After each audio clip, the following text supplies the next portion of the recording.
Então vamos lá. Aqui Deus está falando a Salomão. Salomão é você que está aí do outro lado. Salomão sou eu. Salomão somos nós, certo? Então ele faz uma aliança com Salomão. Então essa mensagem aqui foi feita para Salomão, mas é para você que está aí do outro lado. Receba a mensagem. Deus fala assim: assim Salomão acabou de construir o templo e o palácio real. Todos os seus planos para a construção do templo e do palácio deram certo. Então o Senhor Deus apareceu de noite a Salomão e disse: eu ouvi sua oração. Deixa eu botar do lado de cá que eu acho que é melhor. Eu ouvi sua oração e escolhi este templo para ser o lugar onde serão oferecidos os sacrifícios. Nesta época, os sacrifícios eram feitos porque Jesus Cristo ainda não tinha vindo para ser o sacrifício vivo. Seja bem-vinda, Mari. Então, na época de Salomão, ainda existiam o templo para os sacrifícios, certo? E quando Jesus veio, não há necessidade mais de sacrifício, ou seja, de promessas, de votos. Não, a aliança do Senhor, ela foi feita, renovada com Jesus Cristo. Então, continuando aqui. Eu ouvi a sua oração e escolhi este templo para ser o lugar onde serão oferecidos os sacrifícios. Quando eu fechar o céu e não deixar que chova, ou ordenar aos gafanhotos que destruam as colheitas, ou mandar uma peste atacar o povo, então, se o meu povo, que pertence somente a mim, se arrepender, abandonar os seus pecados e orar a mim, eu os ouvirei do céu, perdoarei os seus pecados e farei o país progredir de novo. Deixa eu dar uma pausa aqui. Então, aqui o Senhor está dizendo para todos nós que Ele está nos entregando um templo. Um templo feito, constituído devido às nossas orações. O templo pode ser na sua casa, pode ser uma igreja próxima à sua casa, pode ser um cantinho de oração. Mas o verdadeiro templo é você mesmo, é o seu corpo. Porque o Espírito Santo habita no seu corpo. Então, quando ele habita no seu coração, e seu corpo vira o templo do Espírito Santo, vira o templo de Deus.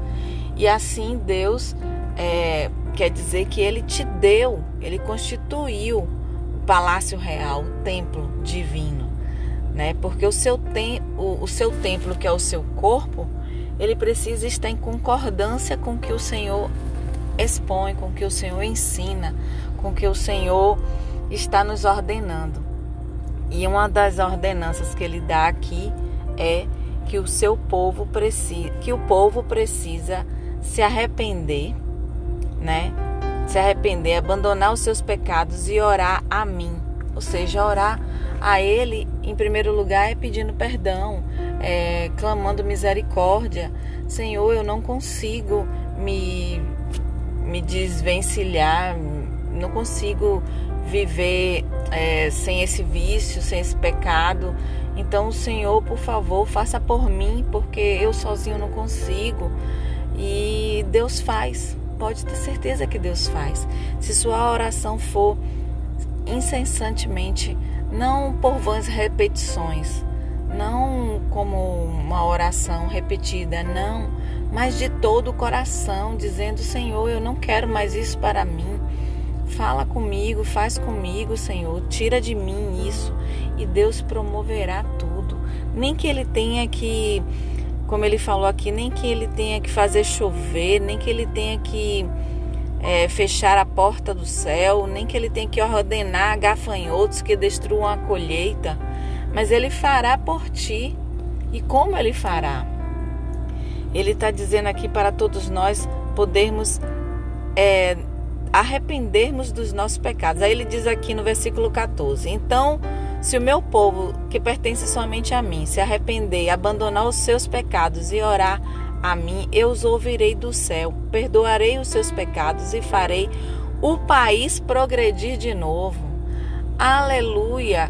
Como é bom saber que o Senhor pode fazer o país progredir de novo. Pode ser o país físico, sim, nosso Brasil, glória a Deus, mas pode ser você próprio, você progredir de novo. Você é o grande país do nosso Deus Todo-Poderoso, porque você é o templo real do Senhor. Mas como é que Ele pode fazer progredir de novo? Desde que você se arrependa dos seus maus caminhos, da sua mente perversa, dos seus maus pensamentos, do seu coração maldoso. Oh Deus, como o Senhor fala aos nossos corações perfeitamente. E aquele que quer progredir de novo, basta fazer isso, orar a Ele, pedir e clamar. E aí ele continua aqui, no versículo 15. Escutarei com atenção, olha para isso, as orações que forem feitas neste templo. Como eu disse, pode ser o templo da sua casa, um quartinho de oração, pode ser um templo onde existe um pastor, um líder consagrado, um líder abençoado, não um líder que se rebelou contra uma igreja, que constitui uma igreja do nada, sem orientação, sem ministério próprio, sem assim ser ungido como pastor, sem ter feito estudos, né? Porque tudo vindo do Senhor tem ordem e decência. E hoje nós temos grandes faculdades aí para poder dar um diploma a pastores, a líderes.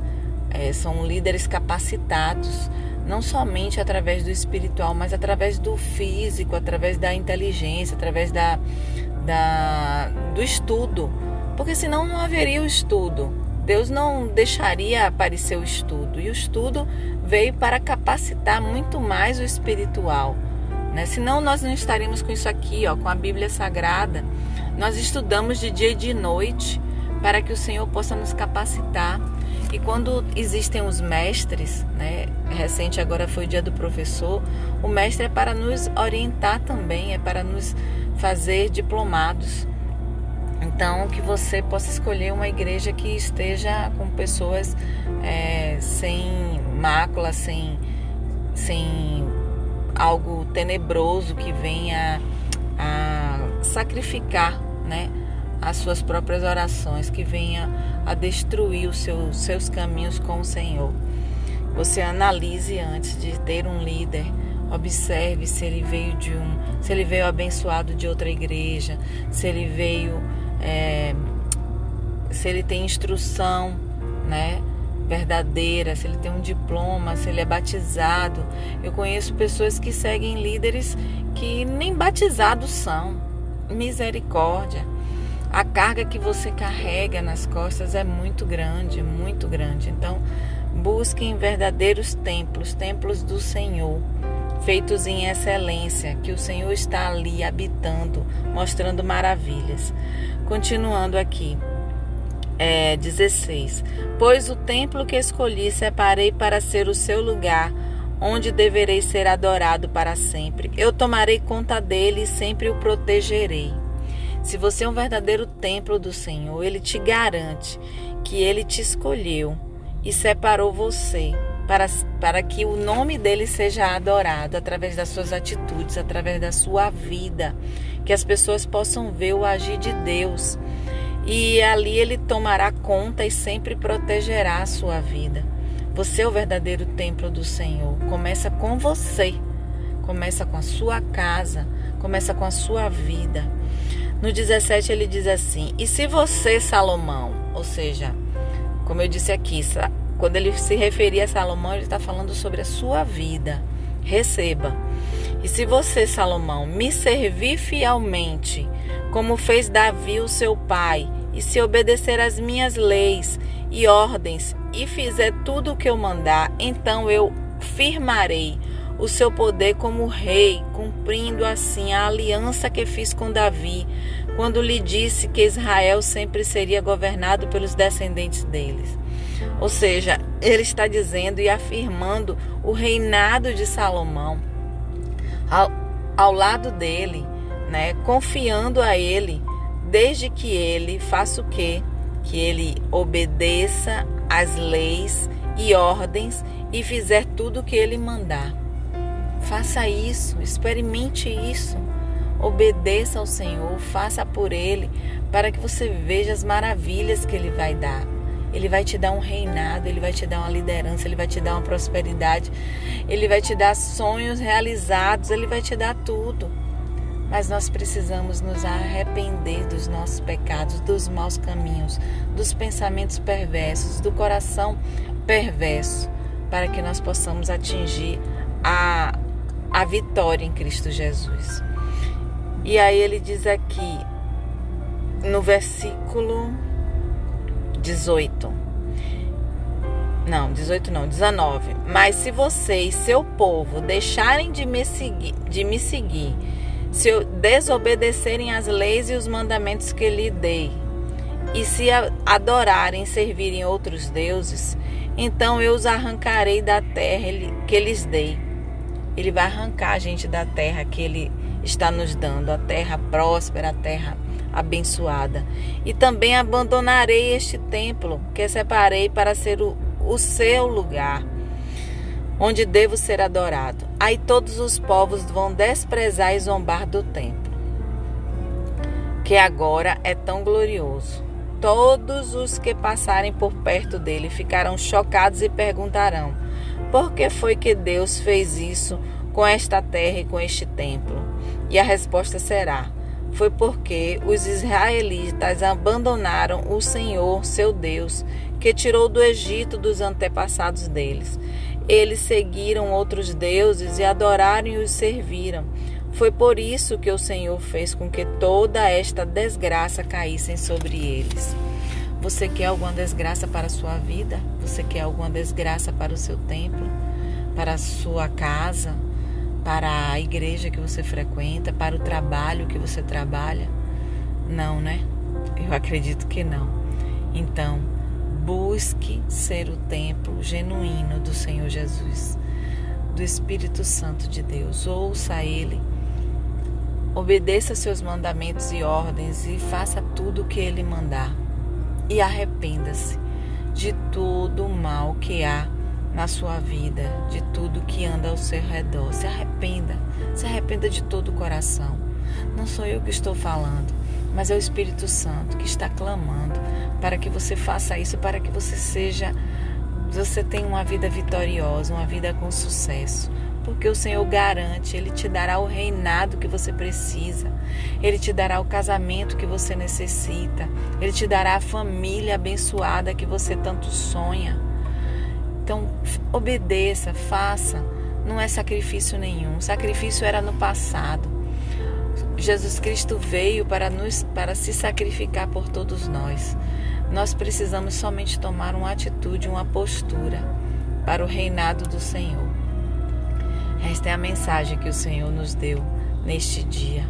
Receba, guarde no seu coração e tenha atitudes corretas, atitudes do Senhor, para que a sua vitória chegue e permaneça, porque Ele também prometeu que Ele protegeria e estaria sempre lado a lado todo aquele que se arrepender dos maus caminhos e todo aquele que obedecer às tuas leis.